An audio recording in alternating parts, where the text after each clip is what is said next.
Noi siamo gli ultimi del mondo,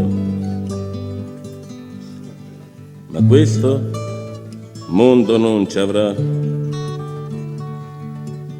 Noi lo distruggeremo a fondo, spezzeremo la società. Nelle fabbriche il capitale come macchine ci usò, nelle sue scuole la morale di chi comanda ci insegnò. Questo pugno che sale,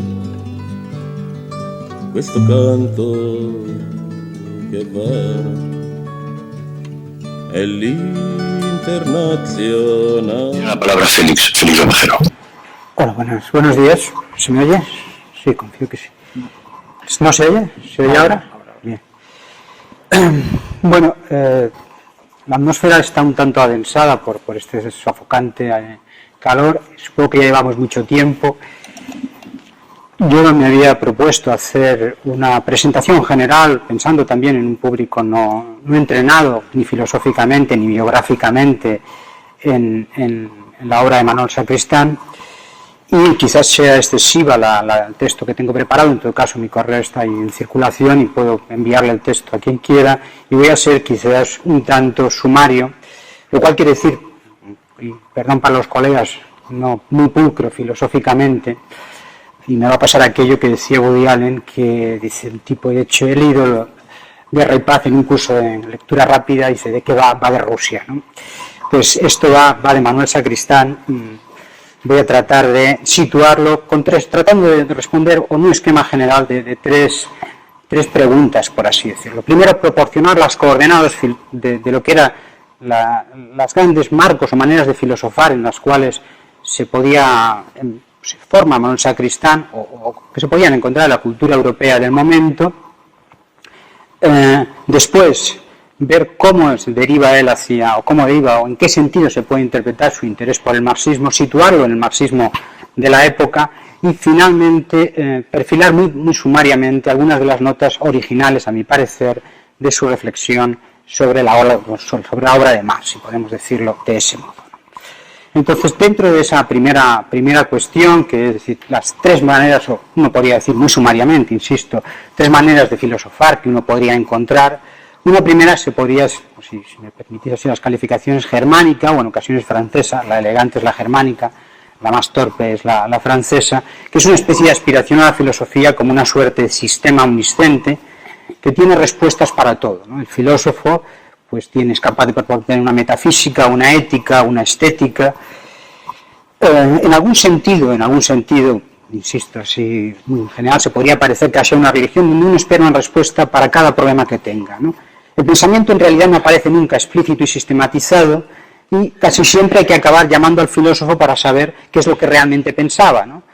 Para dar algunos nombres, el estilo que uno podría encontrar en un Derrida o un filósofo de este estilo. Es decir, que el único modo de resolver si algo es coherente con las teorías de Derrida no es examinar un artículo y ver sus enunciados y ver si es consistente o compatible, sino llamar a Derrida, a ver si nos viene a dar una conferencia, y entonces aclaramos el sentido de esa idea. Es ese estilo tradicional, como digo, del filosofar de una aspiración a un sistema, un lenguaje interno, es decir, no explicitado en cada uno de los términos, compartido únicamente por los que participan de la herencia, y en cierto modo el avance filosófico se entiende como aclarar progresivamente un lenguaje más o menos opaco, pero en la frontera de una hermenéutica o autohermenéutica, ¿no?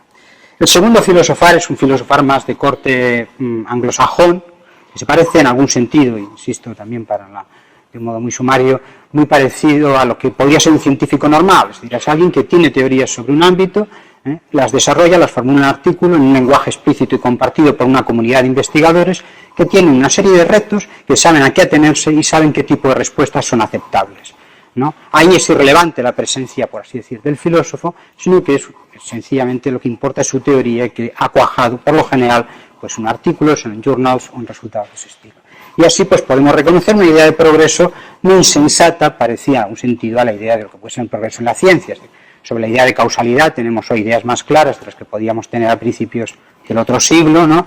Sobre la idea de lo que consiste una explicación funcional podríamos decir otro tanto, y sobre la idea de qué consiste la idea de libertad o de justicia, pues hemos ido aclarando un poco las cosas y perfilando, ¿no? El filósofo puede tener incluso un mismo autor, y existen autores importantes que han cultivado distintos géneros, pero no hay una presunción de una imposible coherencia entre sus distintos quehaceres.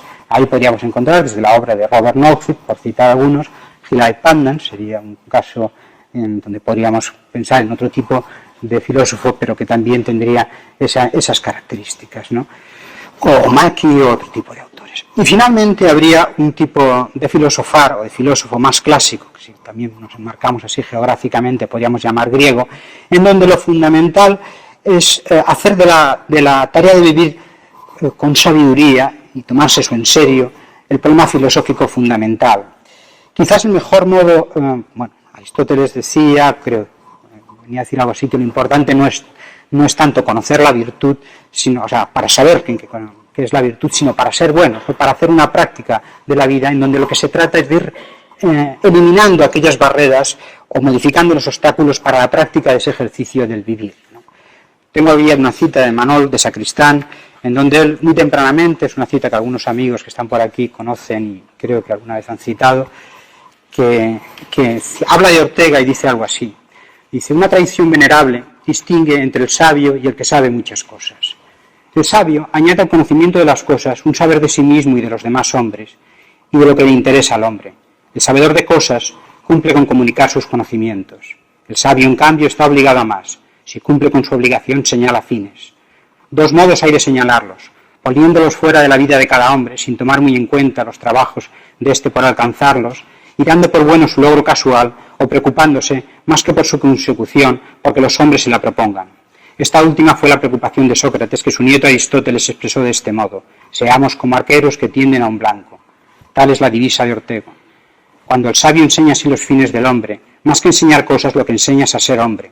Enseña a bien protagonizar el drama que es la vida, a vertebrar el cuerpo que es la sociedad, a construir el organismo que es nuestro mundo. Digo que esa sería, que tiene sus versiones, habría una versión, por así decir, estoica, en donde lo fundamental es salvarnos nosotros de las contingencias del mundo, y otra, que también por dar el rótulo sería quizás más aristotélica, que consiste en modificar el mundo, en proyectarnos hacia una vida pública para hacerla más vivible también para nosotros y para todos. Digo que esas serían las tres grandes maneras en las que uno puede entender o podría entender la filosofía. Vaya por delante o una anotación que esta última presume la anterior, es decir, que precisamente para un buen navegar por la vida necesitamos una cartografía decente, necesitamos una buena información, necesitamos saber dónde estamos y aclarar los fines, y para eso es bueno el utilaje, el de la ciencia y también el de ese análisis filosófico que nos perfila los conceptos y nos aclara en los valores. ¿Cómo se sitúa Manolo en esas coordenadas? Sin duda conoció y cultivó no cultivó, sino que en la forma más honesta de aproximarse a ese tipo de filosofía como sistema, la ejerció, que consiste en hacer de historia del pensamiento, rescatar lo que hay, una expresión que era suya, la poética interna de los textos, y detectar, y ahí es donde aparecía el análisis, la segunda beta de estudioso del lenguaje, las ambigüedades, los conceptos poco claros. Recuerdo un pasaje muy iluminador en donde sintetizaba una parte importante de lo que era la reflexión de Hegel. Sabemos que Hegel, esto para los que no son, Hegel estableció una suerte de paralelo entre la evolución del propio ser y la evolución del conocimiento, y decía, de un modo que violenta un poco nuestras intuiciones, que ambos iban de lo concreto, de lo abstracto a lo concreto, ¿no? Cuando nuestra intuición es que nuestro conocimiento es más abstracto, ¿no? Entonces Manolo reproducía esa tensión y decía, pero aquí lo que se está produciendo es una confusión entre, por abstracto, entender indeterminado y concreto lo determinado. En un pasaje nos resumía la idea inicial y después nos la aclaraba y señalaba la ambigüedad, la torpeza, la trampa intelectual, si queremos decirlo así. Lo hizo, y lo hizo con pulcritud, y también lo hizo con el propio Marx, señalando, por ejemplo, sus hallazgos afortunados, por así decir, por chiripa, que le pusieron en la buena dirección de intuiciones en torno a la dialéctica y otro tipo de reflexiones. Con respecto a la segunda línea de quehacer, esa tradición que sería de la tradición de la filosofía que se aproxima al quehacer científico, pues Luis ha hecho un excelente resumen. Seguramente podríamos decir que él hizo lo único que honestamente podía hacer uno en España, y es que no podía incorporarse a la investigación académica normal, y aquí lo que tocaba era recordar pues en qué consistía eso la lógica, proporcionarnos las herramientas de filosofía analítica, eso lo hizo sobre todo a través de las traducciones, instrumentos con los cuales pensar claramente, pero eso eran puramente herramientas, ¿no? Y por supuesto sin abandonar, como él mismo ha insistido, como Luis insistía, pues el espesor filosófico que le hacía saber cuál era la naturaleza de los materiales que tenía y la perspectiva filosófica con la cual seguía pensando ese tipo de herramientas. Y finalmente quedaba la otra, que es, yo creo, el alma más permanente de la reflexión de Manolo y que le establece una continuidad y que está en el origen de su aproximación hacia ese tipo de marxismos o de autores marxistas que le van a interesar, aquellos que unen reflexión y acción. No hemos citado los nombres, pero algunos de ellos vale la pena recordarlos. Bueno, por supuesto hemos mencionado paso a Gramsci, a Kors, a Lukács, que eran los autores, todos ellos con una vida realmente con ese sentido dramático que él había intuido mucho antes, seguramente de al menos haber conocido a alguno de ellos, todos ellos con errores, en algunos casos de elevado peso filosófico, que Manolo detectaría, pero con una profunda compromiso entre su pensar y su vivir. Y esa digo que es la tercera. ¿Hacia dónde se orienta? Pero claro, cuando uno se toma eso en serio, inmediatamente deriva en lo que tradicionalmente podríamos llamar la filosofía práctica. Es decir, esa filosofía que tiene que ver con el navegar de la vida. Y ahí llama la atención, aunque a poco que se medite nos sorprende, que Manolo no se vuelve hacia la filosofía analítica, hacia la única filosofía moral que en ese momento estaba constituida académicamente como una disciplina, y sin embargo, pues esa no muestra mayor interés por ello, lo cual era perfectamente explicable. En ese momento tardaría mucho la filosofía que procede de la beta analítica en preocuparse por perfilar los conceptos de justicia, de libertad, de bienestar en algún sentido, con la complicidad de algunos economistas, no de felicidad, eso ya es más complicado, ¿no? Y ese tipo de reflexión. Fundamentalmente la filosofía en ese momento, lo que se llamaba filosofía del lenguaje, filosofía analítica, era una filosofía que se preocupaba por el sentido de las palabras, ¿no? Es decir, ¿qué queremos decir cuando decimos la palabra bueno? ¿Qué es lo que pretendemos al utilizar el lenguaje moral? No era reflexión moral, sino reflexión sobre el lenguaje moral. Y del mismo modo que uno puede hablar sobre religión sin sencillamente participar de tesis teológicas propiamente dichas, pues en ese sentido eso no parecía interesarle. Solamente había dos grandes filosofías disponibles en el mercado, grandes tradiciones filosóficas disponibles en el mercado en ese momento que podían vehicular esa intuición que él podía tener. Y no estoy haciendo cronología, por tanto, esa preocupación. Por una parte, la tradición existencial, ¿no? El existencialismo, esa idea de apostarse uno, de elegirse en cada instante, de pensar que la libertad es lo más constitutivo y que precede al propio ser, ¿no? Desde luego eso no resultaba muy compatible con su cultura analítica y científica, era una especie de elegir desde ninguna parte. Para elegir tenemos que tener preferencias, tenemos que tener punto de vista. El punto de vista no se elige, sino que se forma, ¿no? Pero no estamos más allá de nosotros mismos. Necesitamos un asidero desde donde evaluar nuestras decisiones. Y ahí, por ejemplo, también tiene un paso que me resulta que con una brillantez enorme y sintética resume las debilidades de esa reflexión. Dice, pero puesto que no hay ser que persista la libertad, la elección no puede ser auténticamente tranquila, adhesión a nada.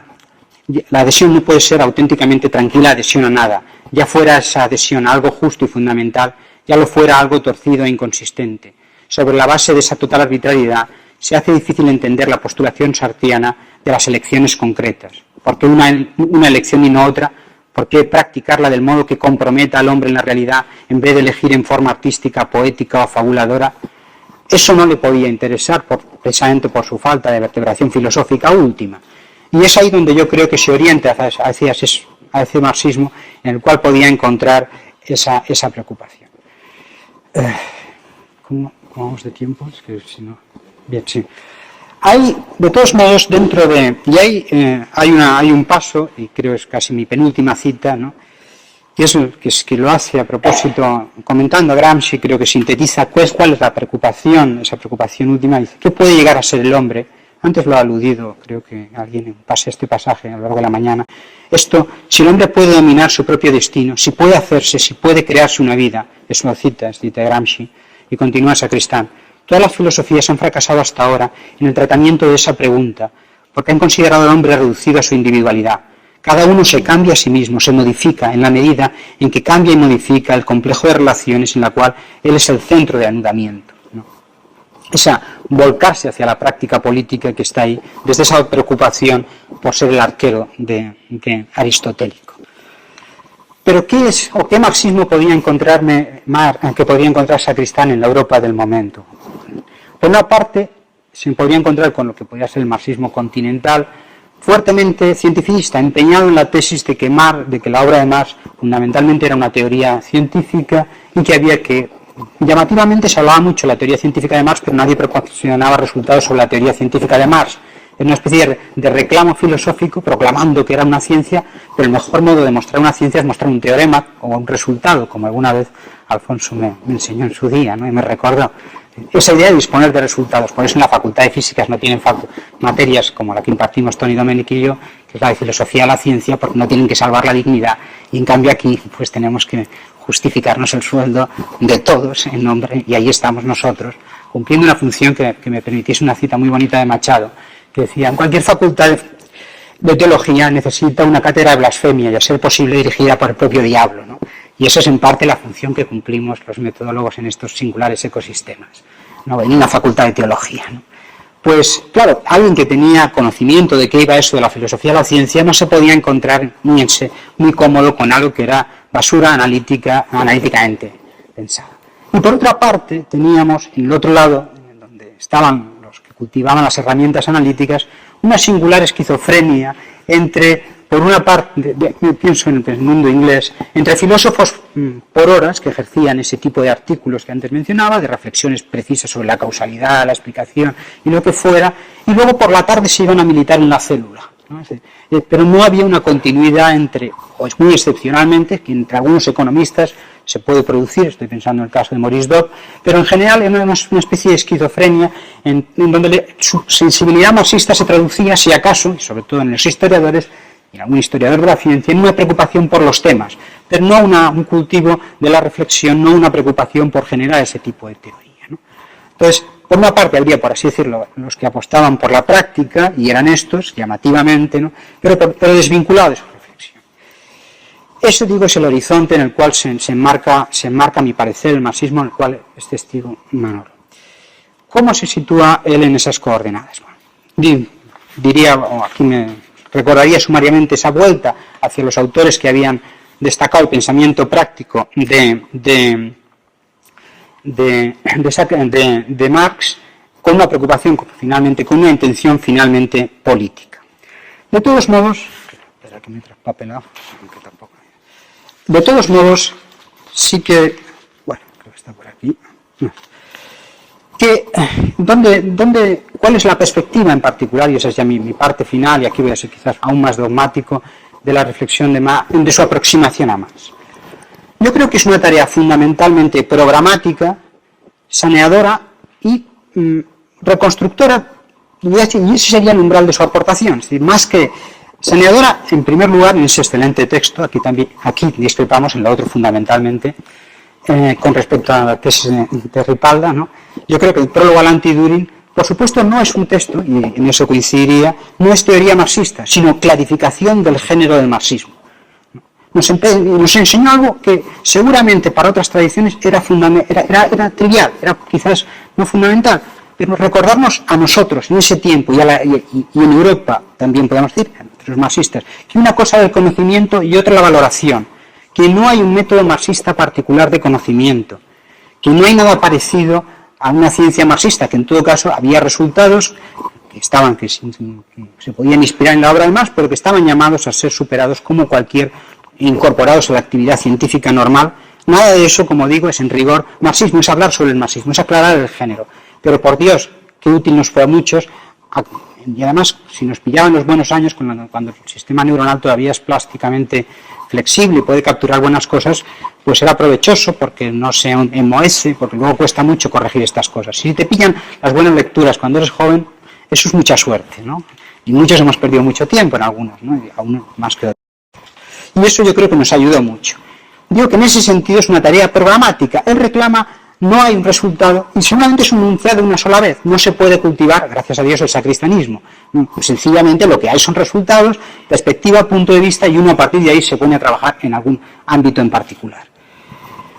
¿Qué es lo que no hace? Y eso también es una pregunta que creo que vale la pena, ¿no? Si uno mira lo que fue después el marxismo analítico, con las herramientas de las cuales las fundamentales, o al menos la intuición y la formación filosófica la tenía Manolo, no lo hace. Que es clarificación de la teoría de la historia de Marx, ¿no? Y cada cultivo de la teoría social, ¿no? Clarificación normativa del ideal comunista, cosa que bien han ido haciendo esos autores, o precisión de sus intuiciones filosóficas. Sí que es verdad que algunas cosas sobre dialéctica, sobre la idea de contradicción, sobre proceso, sobre totalidad, son formulaciones, pero suelen ser toques al paso, anotaciones, nada de un modo sistemático. Eso sí que no lo hace. En ese sentido no hace ciencia normal, no se instala en el académico, sino, como digo, en ese punto de vista general.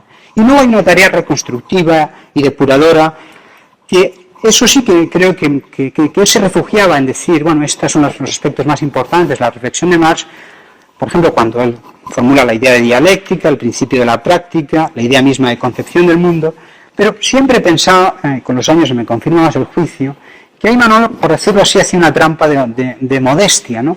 Porque no hay teoría inconsciente, ¿no? O sea, eso es decir, no es que la teoría atómica estaba en Demócrito, no, la teoría atómica no es decir que las cosas son muy chicas, la teoría atómica es decir que las partículas tienen una serie de propiedades que se spin, masa, carga y tal. No hay teoría intuitiva, sino que una teoría se formula con claridad o no es, ¿no? Entonces, cuando Manolo destaca esos aspectos que están en Marx y reconoce como aportaciones suyas, en rigor está reconstruyendo y señalando algo que podemos reconocer como su propia aportación. En ese sentido, es lo que digo que tiene de reconstrucción, ¿no?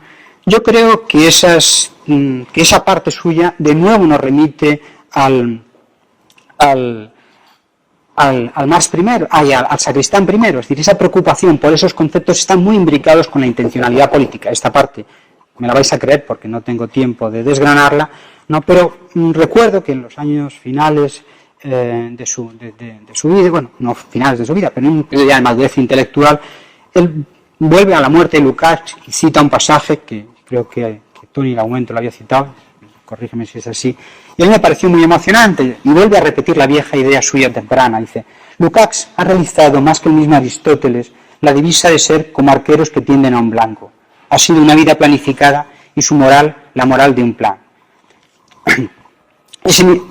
Y en esos años está citando a Elogia Gramsci, dice: esa coherencia en la realización de un plan, del plan vital no parece haber tenido nunca nada de la crispación de la voluntad.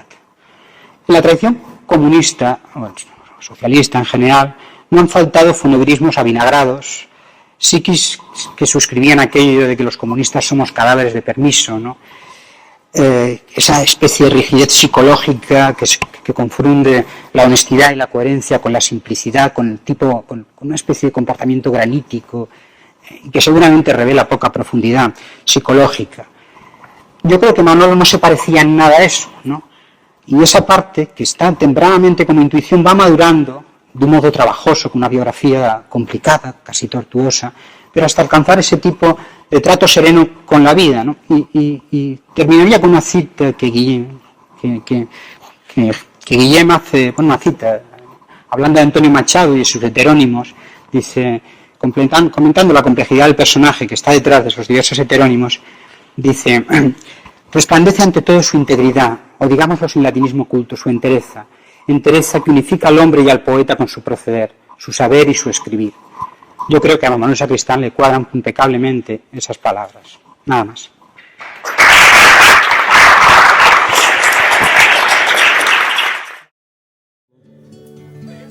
Gli ultimi del mondo, ma questo mondo non ci avrà. Noi lo distruggeremo a fondo. spezzeremo la società, nelle fabbriche il capitale come macchine ci usò, nelle sue scuole la morale di chi comanda ci insegnò. Questo pugno che sale, questo canto che va, è l'internazionale, un'altra umanità. Questa lotta che è uguale, l'uomo all'uomo farà, è l'internazionale, fu vinta e vincerà. Franco Fortini, 1968, 1971, 1990, e questa è l'ultima versione, 1994.